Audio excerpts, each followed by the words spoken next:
Boa noite a todos os alunos, seguidores, boa noite, bem-vindos. E vamos começar então o nosso quinto módulo do curso Reencontra a Tua Essência. Esta semana vamos ter hoje o quinto módulo, vamos falar então do curso. Amanhã vamos ter Marias, Medicinas da Fé. Quem ainda quiser se inscrever ainda pode o fazer. Apesar de já termos iniciado o primeiro módulo, ainda podem proceder à inscrição. Têm que enviar morada para enviar o material de estudo e depois a disponibilidade para agendar as 2 sessões terapêuticas. Passando a publicidade, espero que estejam bem, espero que não tenham ficado assustados com a quantidade de material que encontram no Hotmart para estudar, mas efetivamente um bom terapeuta prepara-se quanto mais estuda, ou seja, um bom terapeuta tem efetivamente que se dedicar. E hoje vamos falar de sombra e vamos tocar aqui num ponto muito relevante, que é, há muitas pessoas que querem ser terapeutas, mas não querem aprofundar.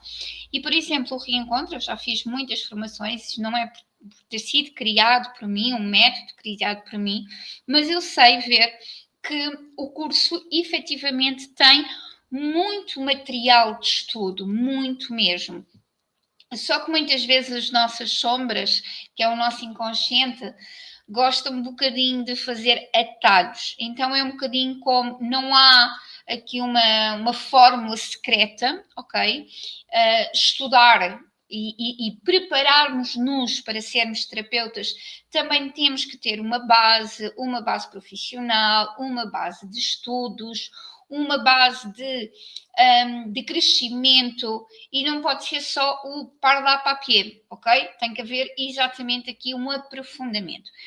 E aqui toca naquele ponto mais sombrio, que é o lado, ainda ontem fiz uma live sobre isso, que é a venda desta área terapêutica como sendo um meio muito fácil de tirar um curso no fim de semana, segunda-feira estás a ganhar dinheiro, e que muitas vezes não corresponde à realidade. E depois as pessoas que acabaram por comprar cursos, uns mais baratos, outros mais caros, não interessa, acabam por ficar extremamente frustradas porque investiram e depois não viram o seu retorno financeiro.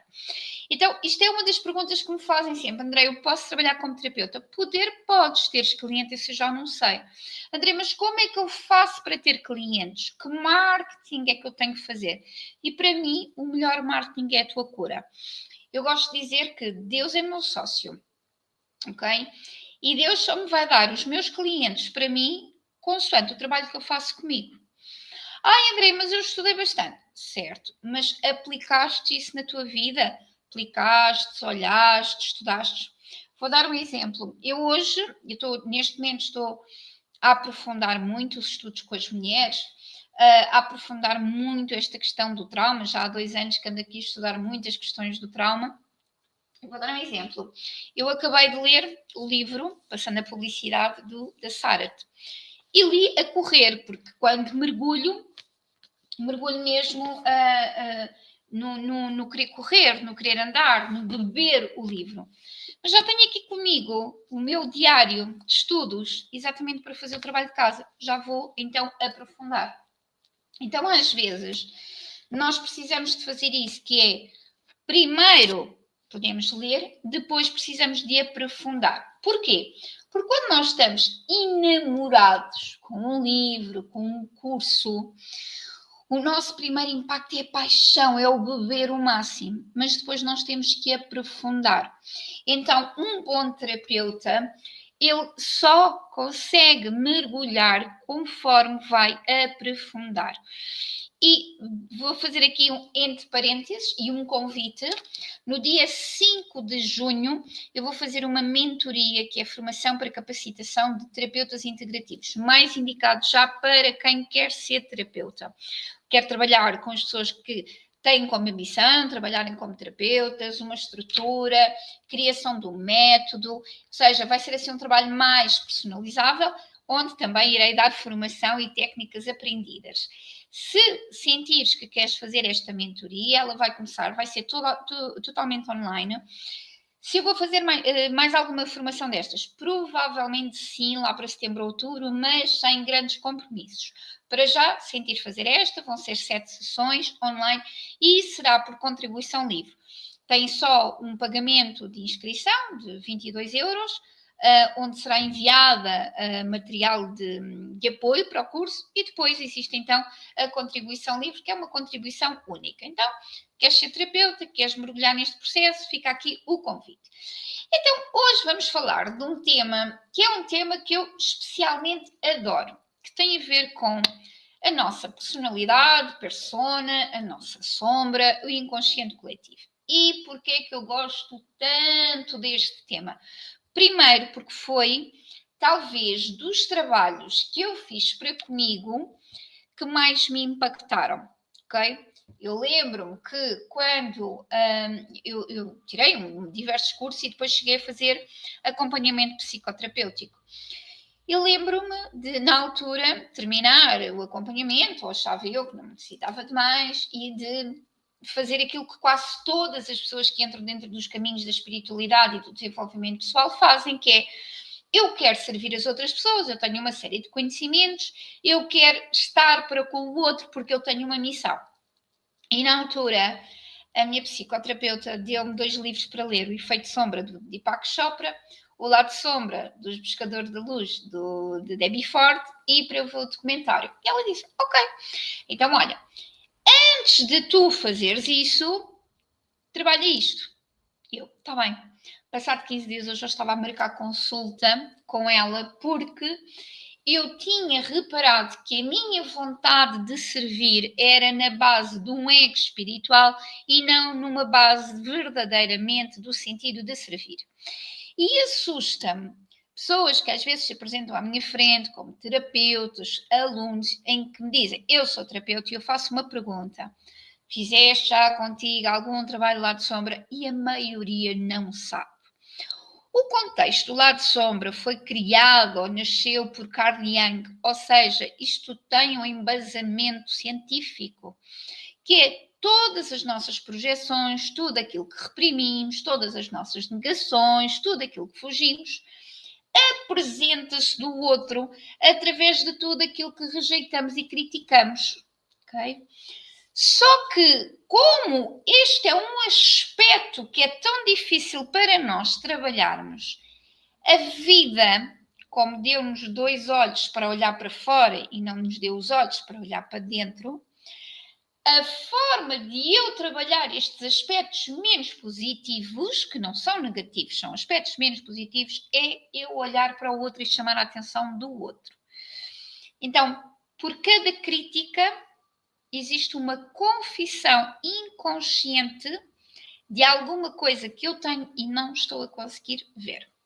Então, quando vocês são terapeutas e fazem este trabalho de excelência, de olhar para a vossa sombra, 70% do vosso caminho enquanto terapeuta está feito. 70% do vosso caminho de autenticidade está feito. Porquê? Porque o cliente vai trazer exatamente para vocês, não é o lado bonito dele, é as suas sombras, é as suas projeções, é as suas dores. E quando eu consigo não enverdar por a história que ele me conta, mas consigo olhar para o que está ali daquela história, aquela famosa frase que é: quando a Maria fala-me do João, fico mais a saber da Maria do que do João. Eu consigo então fazer aqui uma visão de águia. Não é aquilo que a pessoa me diz, mas é aquilo que eu estou a ver. É aquilo que nós falamos também de ler o campo, que é super importante. Nós temos, muitas vezes, nós para fazermos algum trabalho terapêutico, nós primeiro precisamos de entender se a pessoa que está na nossa frente ainda está como criança ferida. Se ainda não fizeram esse trabalho da criança, peço que retomem ao módulo anterior. Eu preciso de entender se esta pessoa está na criança ferida, no ego ou no adulto. Só quando eu estou como adulto é que eu consigo fazer um trabalho um trabalho comigo. E muitas das pessoas estão entre a criança ferida e o ego. Criança ferida manifesta-se muitas vezes com eu não consigo, eu não sou capaz, eu não sei fazer, diga-me como é que se faz, não sei muito bem, ou vamos aqui tudo muito na brincadeira. O ego acha que não precisa de nada. Não, a culpa não é minha, a culpa é do meu marido, a culpa é do trabalho, a culpa é dos meus pais, eu não preciso de ajuda, eu estou bem, eles é que estão mal, está tudo bem comigo, ou então você não me está a entender, porque eu estou-lhe a explicar uma coisa e eu quero, de certa forma, inconsciente, que você dê-me razão. Então, um bom terapeuta, ele tem que entender que ele não pode levar este cliente ao colo sob a premissa de que um dia eu tenha que lhe chamar a atenção, salvo seja, e ele não vai gostar. Porque é normal, num contexto de terapia, haver um dia que nós temos que chamar uma atenção para ele ver as coisas de outra forma. A grande questão é que se aquele cliente estiver na criança ou no ego, no momento que eu lhe chamar a atenção, aquela pessoa foge. Eu recordo-me, quando eu dava este curso em formato presencial, o curso de antes era 9 meses, e eu recordo-me que sempre que nós chegávamos ao módulo do perdão e da sombra, mas era sempre, havia sempre desistências. Sempre. As nossas resistências, elas são muito curiosas. E depois, normalmente, a pessoa avançava e dizia algo, não sei se estou preparada para continuar, não sei se quero mexer, acho que não preciso de trabalhar isto, acho que, ok, é uma forma do inconsciente fugir àquilo que ele sabe que vai ter que enfrentar. Por isso é que o trabalho do espelho, que é a nossa sombra, é dos trabalhos mais impactantes, mais transformadores e mais difíceis de fazer. E este trabalho da sombra, ele não pode ser feito em grupo. Eu sei que há pessoas que o fazem, eu não recomendo. Porquê? Porque em grupo ninguém vai assumir que tem inveja. Em grupo, uma mulher não vai assumir que tem desejo sexual, se calhar, pelo cunhado. Em grupo, uma mulher dificilmente vai assumir que já pensou em matar os seus filhos porque não queria ser mãe. Muitas vezes a nossa sombra, ela tem que ser assumida primeiramente para nós, para comigo, e só depois é que eu assumo para com o outro. É muito comum quando eu chego a este trabalho da sombra, do inconsciente, eu faço 2 sessões com o meu cliente. Normalmente eu peço-lhe ele para ler o livro do lado de sombra e ver o documentário, ele lê e eu consigo identificar se ele fez o trabalho de casa ou não. Se for uma pessoa que consiga dizer exatamente bem, a minha sombra é esta, a sombra está integrada, está tudo ok, e ela consegue até levar aquilo um bocadinho na brincadeira.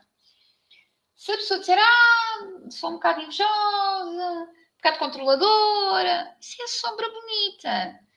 Isso é a sombra perfeitamente aceitável. É aquela que cai bem na sociedade. Mas, olha, enfrentarem uma sombra que é dizer assim, olha, eu sou uma tarada. Estão a entender a sombra? Mas que eu não posso mostrar, então prefiro colocar aqui uma visão mais virgem, por assim dizer, da qual é mais aceite.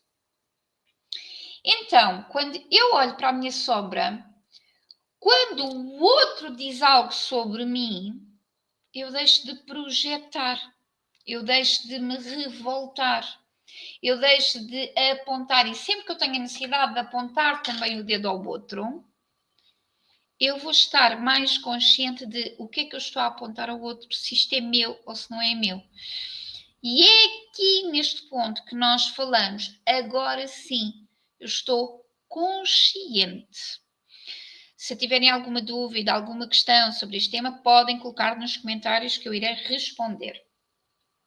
Então, normalmente nós andamos muito sempre neste conflito. A minha personalidade, a capa que eu vesti para colocar por cima de mim, para ser socialmente aceite, Aquilo que eu acho que tenho que fazer são as sombras mascaradas que eu coloco e quem eu sou na minha essência. Vou dar aqui um exemplo pessoal. Durante muito tempo, eu fui buscar na minha personalidade a minha validação através da parte profissional, muito antes até de estar nestas áreas mais espirituais. Então, eu tinha que ser a melhor na parte profissional. Eu ia buscar a minha validação emocional através da profissão. Então, eu tinha que ir buscar toda a validação através da profissão. Era aquilo que eu achava que eu era. Aliás, se me perguntassem quem eu era, eu dizia, eu sou, e dizia o nome do trabalho que eu fazia. Aquilo que eu alimentava do achar que precisava para a minha personalidade era quê? Mais formação, mais cursos, mais aprendizagem, mais trabalho, mais aparecer, mais. E ainda hoje há muitas pessoas que olham para mim de uma forma que não é a forma da Andreia. Foi preciso, anos mais tarde, eu entender, e entendi isto até foi num mapa astral que me fizeram, que eu tenho uma personalidade que é 50% tanto caranguejo como 50% tanto leão, o que me faz algum sentido, porque na minha esfera profissional eu demonstro uma grande liderança. Na minha esfera de casa eu mostro uma gatinha. Quem olha só para mim na esfera profissional diz muitas vezes, é uma pessoa implacável, é um líder, muitas vezes até acha que eu sou agressiva ou assertiva. Mas isto são opiniões e visões das outras pessoas. O que é meu, eu sei o que sou. Então aqui, quando nós conseguimos olhar para o que é que eu preciso de personalidade, mas que não é aquilo que eu sou. Eu, em termos de personalidade, posso vestir a minha capacidade de liderança, ponho uma roupa dourada, vou ser líder, etc. Mas em casa posso estar com o meu pijaminha e estou fofinha e está tudo bem. Mas quando nós trabalhamos a personalidade, a sombra e o inconsciente, eu deixo que venha uma coisa que é a minha essência. E a minha essência não precisa de rótulos. A minha essência deixa de projetar. A minha essência entra em unificação com tudo aquilo que é. Por isso é que quando nós falamos, eu já estou a viver a minha essência, isso é um bocadinho relativo. Porque eu posso estar a viver uma parte da minha essência e não estar a viver tudo. Quando nós estamos a falar de personalidade, sombra, inconsciente, coletivo, nós temos que entender que todas as nossas subpersonalidades são compostas de uma série de experiências. E nós temos tudo, um pouco delas. Principalmente se quem está desse lado for mulher, eu recomendo que leiam o livro As Mulheres que Correm com os Lobos. Aquilo é assim um livro bem grande e aquilo é altamente revelador porque nós temos todos aqueles arquétipos de mulheres. Então, em vez de acharmos que somos só a fofinha, a santa, a puta, a revoltada, a selvagem, nós somos tudo um pouco. Se olharmos isso para uma escala humana, então nós somos efetivamente tudo isso. Então nós começamos a entrar, porque é isto que é mergulhar as nossas sombras, nós começamos a entrar e dizer assim, calma. Vou dar um exemplo de uma sombra que está muito ativa. Atenção, eu não estou a querer dizer com isto que a minha sombra já esteja totalmente resolvida, porque não está. Eu também tenho opinião e também tenho momentos em que a minha sombra vem ao de cima. Mas vou dar aqui um exemplo de como é que a sombra agora se está a manifestar. E é uma sombra do inconsciente coletivo. Estamos a assistir na internet, nas redes sociais e até através das eleições, muita revolta por causa da invasão de muçulmanos, islâmicos, por aí. E isto está a revoltar muitas pessoas, criticam. Mas nós não nos esquecemos, não podemos nos esquecer que em termos de pátria, Portugal também invadiu muitos países e já existiam lá habitantes. E nós não nos podemos esquecer disto. Então, existe sempre uma justiça sistémica para alguma coisa, só que nós muitas vezes não queremos olhar. Nós só queremos aquilo que está a acontecer naquele exato momento, face àquilo que é a minha compreensão. Então, aqui nós precisamos de mergulhar no inconsciente coletivo. E o inconsciente coletivo, existe um livro muito bom de Carl Jung. Ele é que fala muito sobre estes aspectos do inconsciente coletivo, as diversas personalidades, a sombra. E no inconsciente coletivo eu entendo que muitas vezes só o inconsciente coletivo é os 90% de baixo do meu iceberg da minha mente que comandam a minha vida. Então, quando nós às vezes achamos que somos muito conscientes, não somos, e acho que nunca vamos ser. Para isso era preciso termos assim um cérebro tipo Lucy do filme, porque nós ainda somos muito comandados por forças invisíveis que nos comandam. Os mandatos que existem do meu sistema familiar, a minha educação, a pátria, as raízes e por aí fora. Então, o inconsciente coletivo manifesta-se na nossa vida de diversas formas. Por exemplo, se eu disser a palavra mãe, cada pessoa que estiver-me a ouvir vai representar a mãe de diversas formas. Ora, se foi uma pessoa que teve uma mãe presente, carinhosa, super tranquila, super dedicada, ela vai ver aquela mãe como, por exemplo, uma mãe Maria, uma mãe doce, uma mãe fantástica, uma mãe presente. Mas se for alguém que não teve uma mãe presente, ela provavelmente pode ver a bruxa má, pode associar a uma madrasta, pode associar a uma mãe que não esteve presente. Estamos a falar da mesma palavra, é mãe. Então aqui, o inconsciente coletivo, ele vai nos mostrar exatamente a informação que nós temos cá dentro. Por isso é que é importante eu reconhecer que a informação é que eu carrego, limpar as minhas lentes, para depois passar a ver de uma outra forma. Isto é a mesma coisa quando nós falamos do inconsciente coletivo. Aquela pessoa rouba. Ok? Algumas pessoas vão dizer, mas o que é que ela rouba? Ah, está a roubar batatas. Ah, então desculpamos. Não, está a roubar dinheiro para os seus luxos. Ah, aí já não perdoamos. Então nós depois começamos a fazer esta crítica através de base da nossa visão. Mas no nosso inconsciente nós olhamos e dizemos assim, roubo, ladrão, é algo de ruim.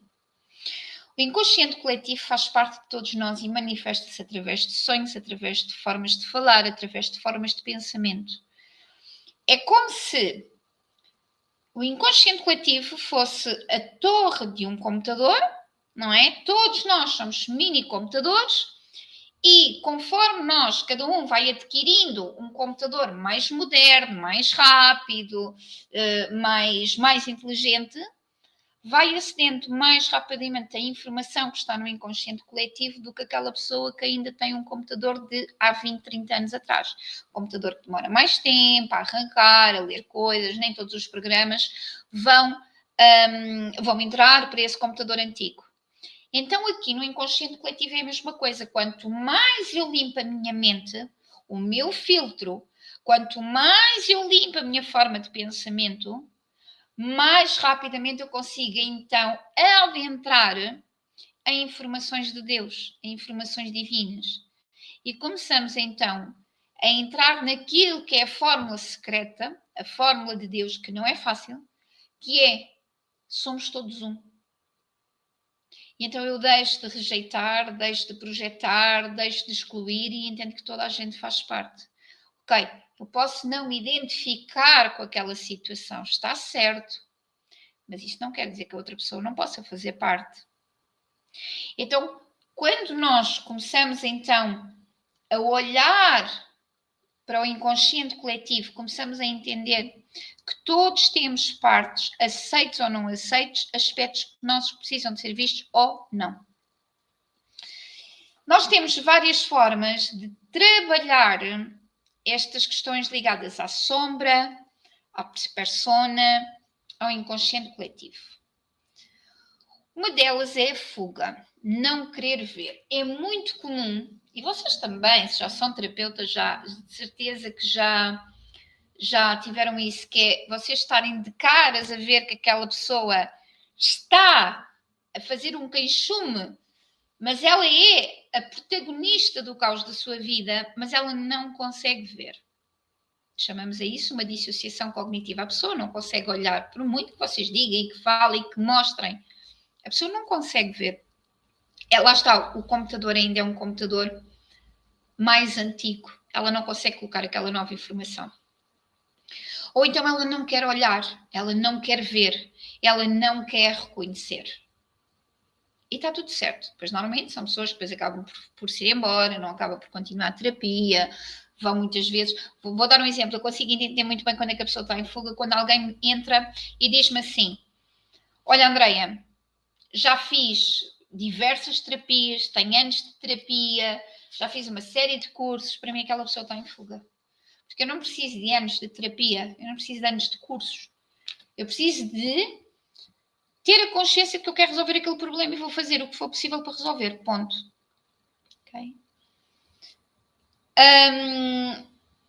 A outra é o efeito espelho. O que eu vejo no outro é meu, o bom e o mau.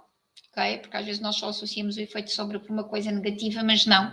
Se eu admiro uma pessoa, eu também tenho aquele aspecto, tenho aquela capacidade. E vocês aqui podem fazer este exercício, que é escreverem. Eu gosto muito deste exercício, é básico, que é: existe uma pessoa que vos irrita. Escrevam 3, 4, 5 características porque é que aquela pessoa vos irrita. Têm uma pessoa que vocês admiram. Escrevam 3, 4 situações do porquê que vocês admiram. E vocês aí conseguem ter logo de caras o vosso trabalho de sombra feito. O que é que eu tenho de bom e o que é que eu tenho de mau. É isto o efeito espelho. Eu só consigo ver aquilo que eu tenho dentro de mim. Porque se eu não conseguir ainda olhar para aquilo que eu tenho dentro de mim, isto é válido para vocês também, todas as outras pessoas podem dizer tudo. Tudo. És isto, és aquilo, és isto. Se me afeta, eu tenho. Se não me afeta, passa-me completamente ao lado. Então, o trabalho do efeito espelho é muito simples. É uma coisa que vocês podem fazer recorrentemente. Esta pessoa irritou-me. Eu não gosto desta pessoa. 3 a 5 características. Não gosto porquê? Gosto porquê? Okay. E depois entramos para a outra parte, que é a projeção. Quando nós temos a necessidade de falar do outro, da vida do outro, das situações, do que está, para eu não olhar para mim. É como se fosse uma fuga para eu não olhar para as minhas questões.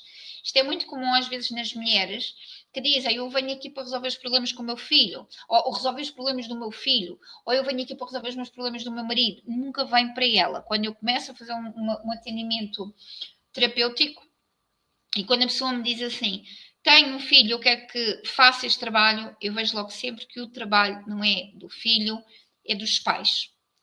Então, nós estamos sempre a projetar lá fora uma incapacidade ou uma falta de ação da nossa parte que me impeçam, então, de avançar. Ok? Vamos fazer 30 minutos de pausa para avançarmos para a segunda parte do 5º módulo. Até já!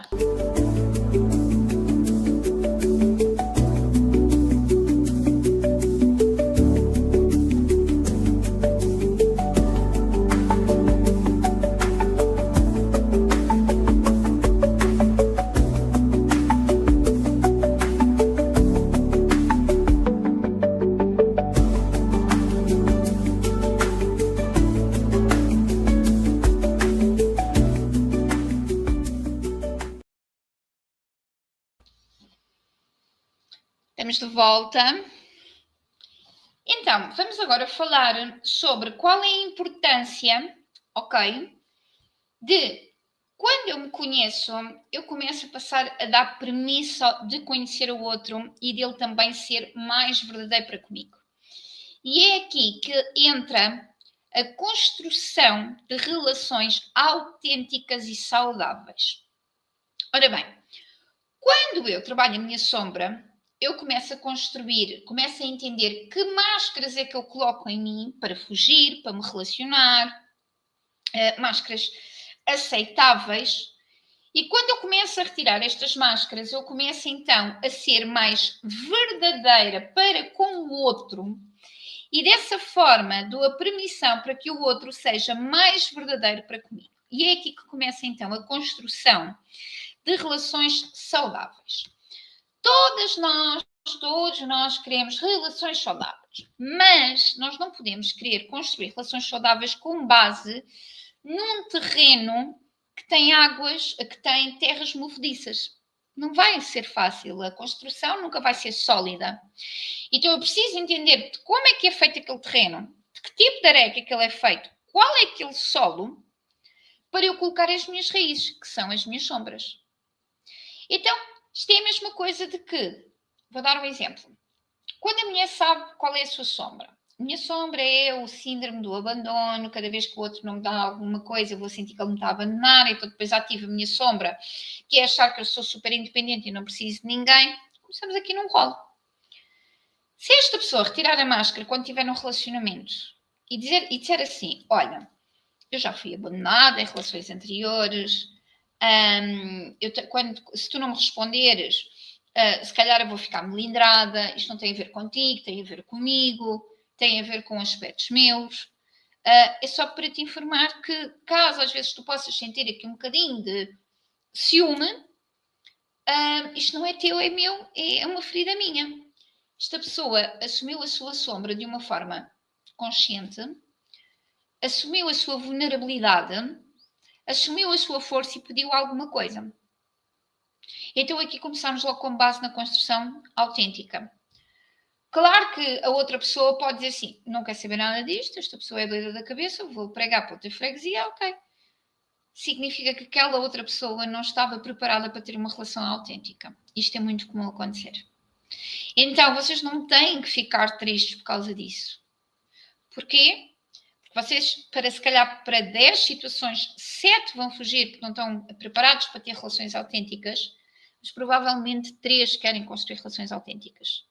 E quando as relações passam a ser autênticas, passamos a ter, então, relações verdadeiras, seja em termos de amizade, seja em termos de trabalho, seja em termos amorosos, seja em termos familiares. É a base das relações da nova humanidade, da família.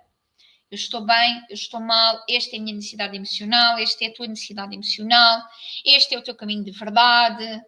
Então começamos a não fazer a omissão, não fazer a manipulação, não fazer as histórias e os filmes, mas começamos então a assumir um caminho mais verdadeiro. Quando nós também trabalhamos esta questão da sombra, da persona, das relações autênticas, da verdade, nós aqui também estamos a trabalhar uma coisa que é a autoestima e o poder pessoal. E hoje em dia confunde-se muito o que é isto da autoestima e do poder pessoal. A autoestima é quando eu cuido de mim. E quando eu cuido de mim não é só porque eu vou uma maquilhagem, ponho um salto alto. Não, autoestima é eu saber os meus limites. Se eu preciso estar a descansar às 10 da noite e vou estar até à meia-noite para fazer bem a todas as pessoas que estão à minha volta, eu estou a invadir os meus momentos de autoestima. Eu não estou a saber cuidar de mim. Não estou a colocar os meus limites. A autoestima é eu saber que, se calhar, preciso fazer uma massagem uma vez por mês para libertar as minhas tensões, mas não o faço porque me coloco em última prioridade. Então, às vezes, confundo-se um bocadinho a autoestima com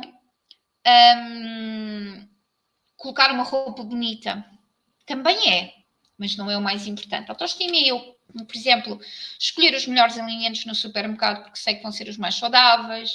A autoestima é eu escolher um médico que me possa acompanhar e respeitar a minha forma de pensamento. A autoestima é eu ter amigas que gostam de mim e me aceitam como eu sou. A autoestima é eu dormir o número de horas necessárias para descansar. A autoestima é eu ter um trabalho que me dê força e energia e não que me retire vida e que me traga doenças. Isto é a minha autoestima. Saber o que é necessário para mim para que eu possa fazer escolhas que me possam então enaltecer e dar vida. Este é o primeiro passo. Existe um livro muito bom que vocês encontram também tanto no Classroom como no Automatic, que é o livro das 1000 perguntas. É mais para a frente que vocês vão encontrar esse livro. E eu gosto muito de dar esse livro aos meus clientes para eles trabalharem quem são, para onde vão e quais são os seus valores pessoais. E quando eu consigo descobrir quais são os meus valores pessoais, eu deixo de estar, ok? Eu deixo de estar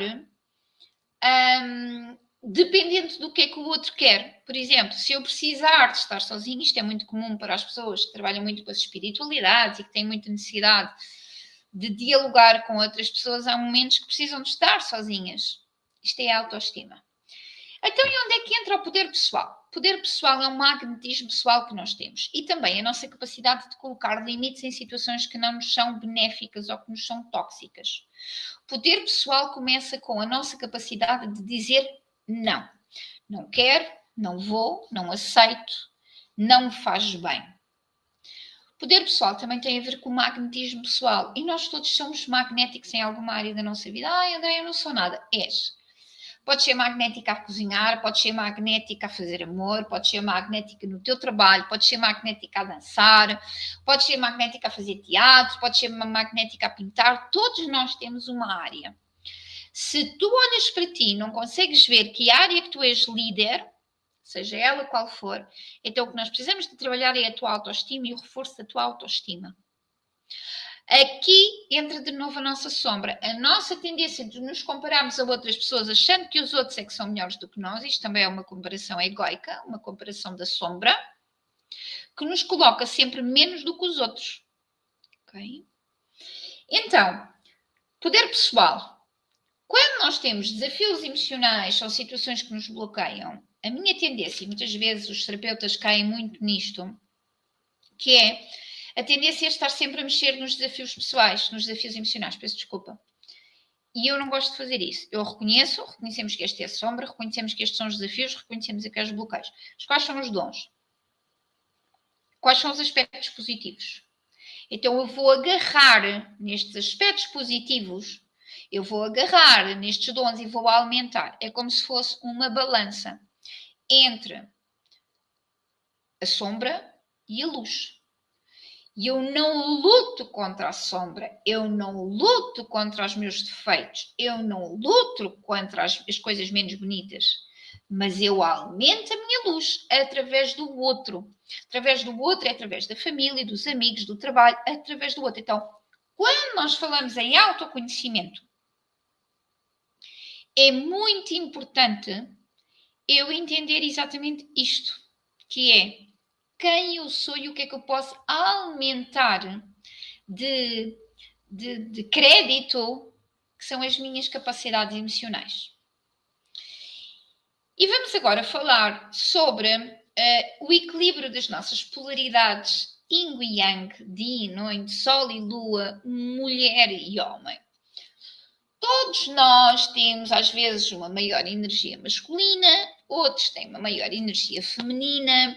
Sabemos que hoje em dia, na humanidade, estas energias estão um bocadinho trocadas e há uma possibilidade de nós conseguirmos equilibrar.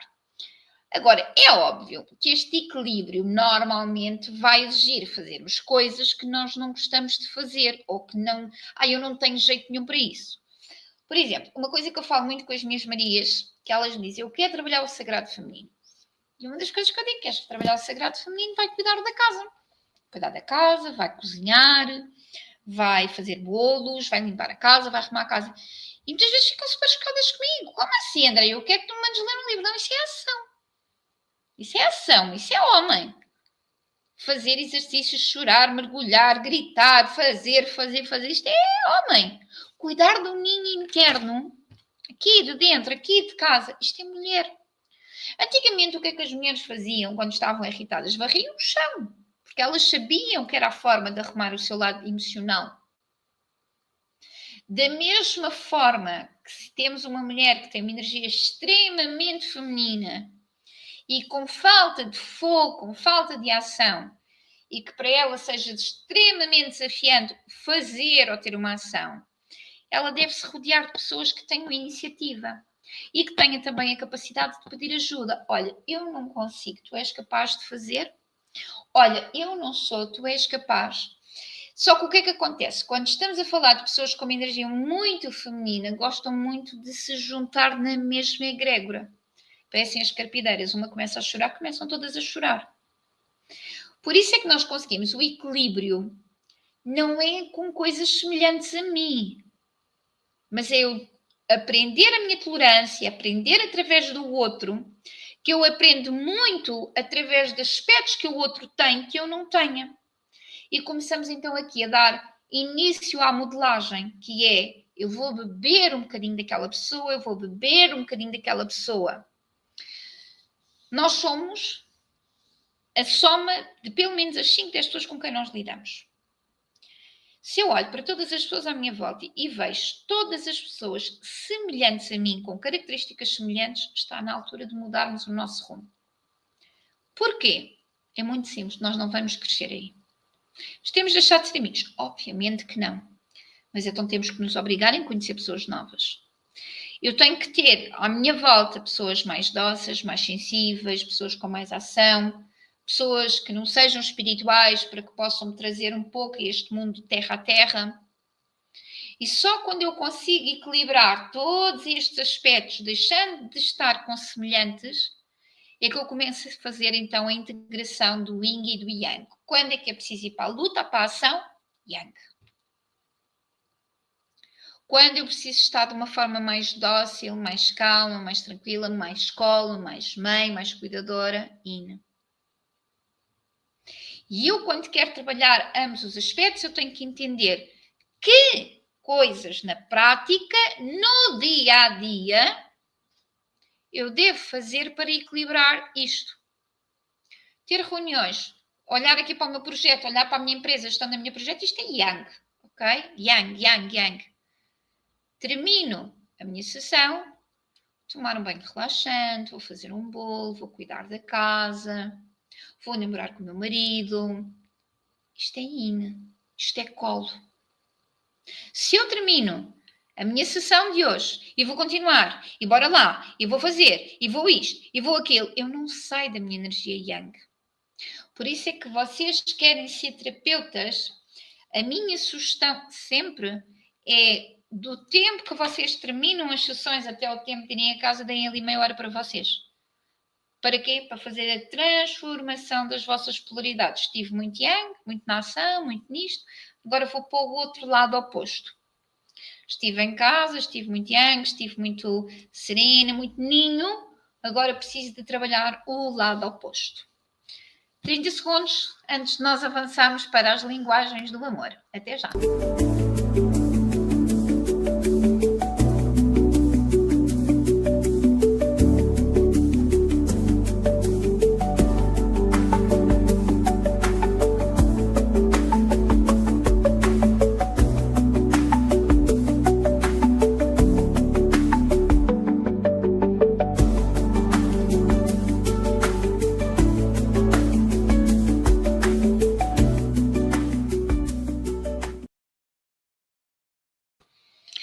E vamos para a última parte do nosso curso. Então, vou falar aqui, este livro é um livro obrigatório para todos os terapeutas que atendem, obrigatório na nossa vida, que é as 5 linguagens do amor. Porquê? Porque ele ajuda-nos muito, muito, muito a filtrar, seja os nossos relacionamentos e seja também as queixas que o nosso cliente tem. Então, as 5 linguagens do amor falam numa abordagem de que todos nós temos formas de amar diferentes, e que muitas vezes não quer dizer que a outra pessoa não me ame, ok? Tem uma forma de amar diferente da minha. Então vocês, enquanto terapeutas, muitas vezes vão receber assim estas queixas. O meu marido não faz nada por mim, não me ama.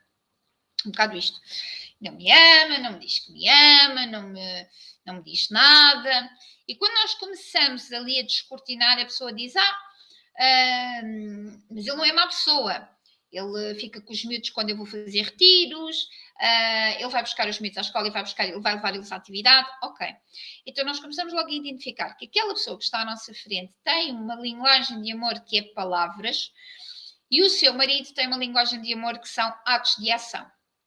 E isto ajuda-nos a entender como é que aquela pessoa precisa lidar com o marido e como é que aquela pessoa também tem a sua forma de amar. Para mim, este livro foi, assim, altamente revelador, tanto na minha forma de amar, como na forma de eu interpretar as situações que os meus clientes me trouxeram, porque, na realidade, existem diversas verdades, diversas visões e até diversas formas de amar. Então, de uma forma muito simples, não é? Muito resumida, mas depois vou pedir que vocês leiam o livro, ele é disponibilizado a vocês em PDF. Ele tem, então, uma informação que é as 5 linguagens de mostrar amor. E isto também vos vai ajudar para vocês, enquanto terapeutas, para entenderem qual é a forma de servir. Para umas pessoas pode ser necessário ao procurarem uma terapeuta que seja através de palavras de afeto.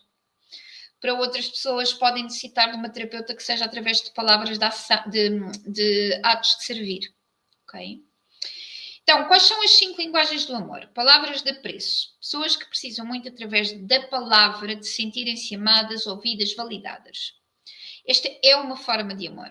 São pessoas que têm muita tendência a escrever, a falar, a comunicar, ao diálogo. Depois temos outra forma de amor, que são os atos de servir.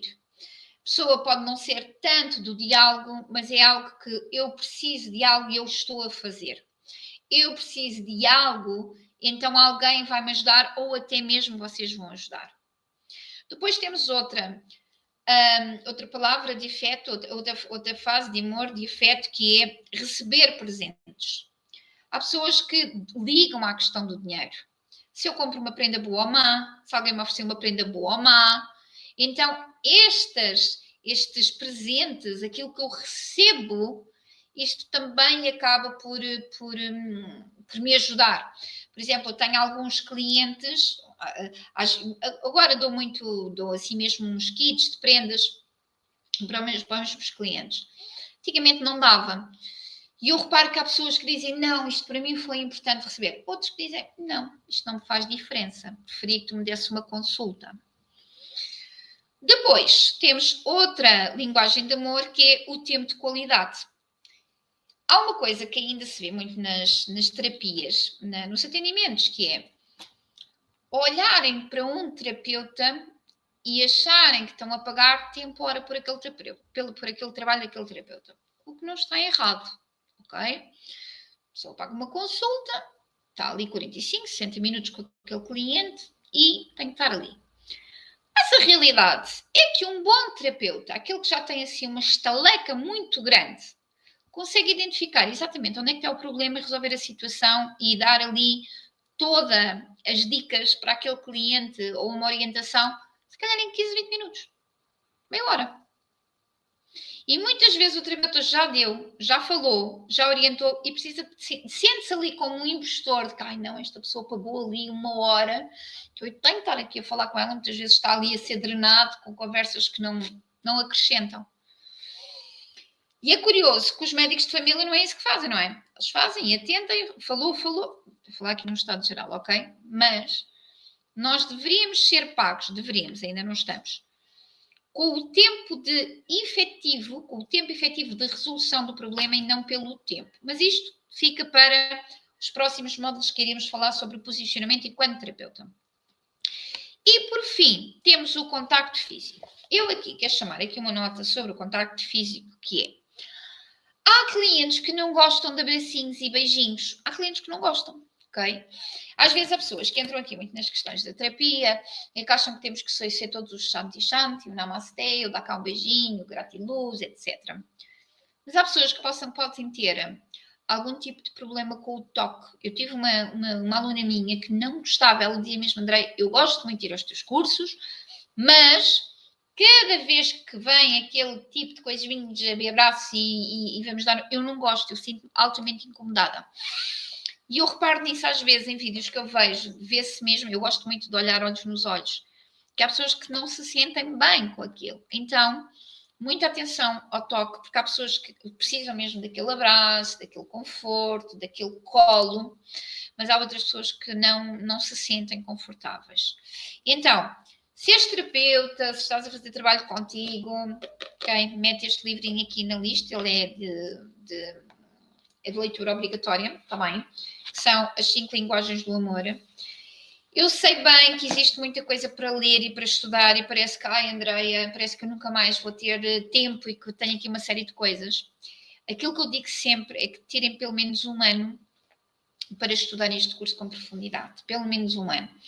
E eu sei que às vezes a nossa tendência é fazer mais e mais e mais, mas o grande segredo mesmo para serem bons terapeutas não é o mais, mas é a profundidade que se dedicam em cada processo. Então, terminamos assim o nosso 5º módulo do curso do Reencontro à Tua Essência. Próxima semana já vamos para o nosso 6º módulo. Se tiverem alguma questão, alguma dúvida, alguma situação, podem mandar por mensagem privada, eu irei responder fazendo um áudio ou até respondendo aqui em forma direta. E quero-vos agradecer mais uma vez. Já sabem, fica aqui o convite. A mentoria de terapeutas começa dia 5 de junho, ainda se podem inscrever, contribuição livre, já sabem. E vamos então trabalhar terapeutas e criar estrutura para um bom terapeuta. Um grande abraço, obrigada e até breve.